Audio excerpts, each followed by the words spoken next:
बंगाल के एक गांव की मैं एक लड़की जो गांव में ही पली बड़ी थी। 10th तक पढ़ने के बाद गांव में कोई कॉलेज न होने से मैं आगे नहीं पढ़ पाई। देखने में मैं एक अच्छी खासी 5 फीट 5 इंच हूँ।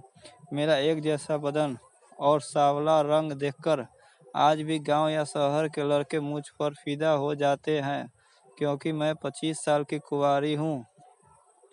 बात 5 साल पहले की है, जब मैं 20 साल की थी और हमारे गांव में मेरे चाचा जी की लड़की की शादी थी।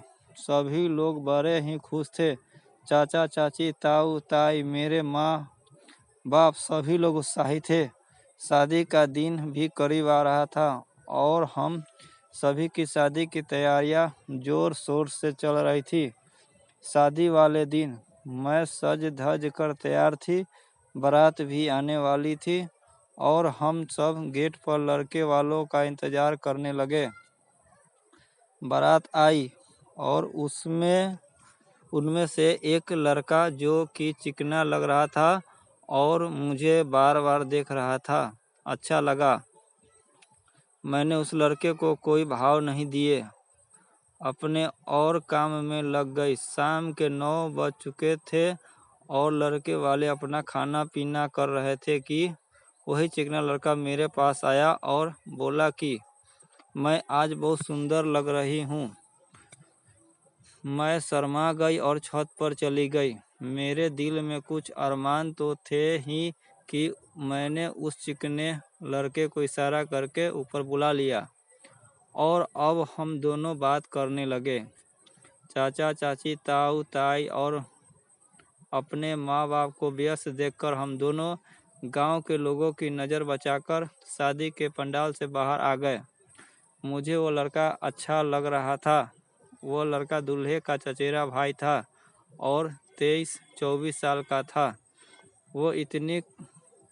वो अपनी कार लेकर आया हुआ था। शादी के पंडाल से बाहर आकर ऐसा लगा जैसे मच्छर हम दोनों को काट रहे हो।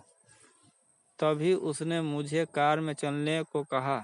एक बार को मैं डर गई, लेकिन उसने मुझे विश्वास दिलाया तो हम दोनों उसकी कार में बैठ गए। मुझे उस लड़के से बात करना अच्छा लगा। गांव के लोग हमें ना देख ले इसलिए उसने मेरा गांव देखने की बात कही। मैं भी तैयार हो गई। गांव की उबड़ खाबड़ रास्तों पर उसकी गाड़ी में सवार मैं उसे अपने गांव के दृश्य रात के अंधेरे में दिखाने लगी। मेरे गांव के ही पास एक परचून की दुकान थी। उसने परचून की दुकान से पहले ही अपनी गाड़ी रोकी और कुछ चिप्स लाने चला गया। हम दोनों अब रात को ही गांव के बाजार के पास से होते हुए 45 मिनट में वापस आ गए। उसने गाड़ी एक सुनसान जगह रोकी और बोला कि तुम मुझे अच्छी लग रही हो। मैंने भी उत्तर दिया, तुम भी। मैं गाड़ी से बाहर जाने के लिए जैसे ही मुड़ी तो उसने मेरा हाथ पकड़ लिया और बोला, एक बार गले तो लग जाओ। मुझे उस लड़के की उस बात पर बहुत गुस्सा आया था कि वो समझ गया और सॉरी कहने लगा। उसका सॉरी कहना ही मेरे लिए बहुत अच्छा था। शायद उसके उस सॉरी ने ऐसा जादू किया कि मैं उस लड़के से गले लगे बिना नहीं रह पाई। मैं चुपचाप शादी के पंडाल में आ गई और घर वालों के साथ मिल गई। वो लड़का अब मुझे देखता ही रहा और मैं उसे रात करीब 11 बजे फेरों से पहले खाने के समय वो मुझे फिर मिला और बोला कि क्या हम 15-20 मिनट एक साथ अकेले में बात कर सकते हैं। मैंने कहा, देखती हूँ। इतना कहकर मैं चली गई। खाना खाकर गांव के लोग वापस अपने घर जा रहे थे और कुछ जा चुके थे। भीड़ भी छट चुकी थी। मैंने सभी घर वालों को व्यस्त देखा और उस लड़के को इशारा करके बाहर मिलने को कहा। वो आ गया और हम दोनों फिर उसकी कार में बैठ गए। वो लड़का शायद पागल हो चुका था। गाड़ी में बैठते ही हम दोनों गले लगे और एक दूसरे को चूमने लगे। मुझे नहीं मालूम क्या हो रहा था और उस लड़के ने कार में ही मेरे साथ वो कर दिया जो नहीं कर होना चाहिए था। उस समय मैं भी अपनी जवानी के नशे में चूर थी और समय भी वही कह रहा था।